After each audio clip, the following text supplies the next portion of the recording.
Hello, friends. Look around you. Do you see someone you like to play with? When we are kind, helpful, and caring to others, we are using a very special word.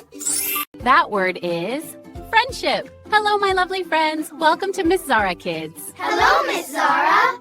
Here we learn kind words, good habits, and life skills together.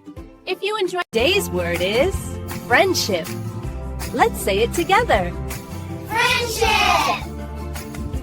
Friendship means being kind to friends. is helping, sharing, listening, and caring. When we are kind to others, we are showing friendship.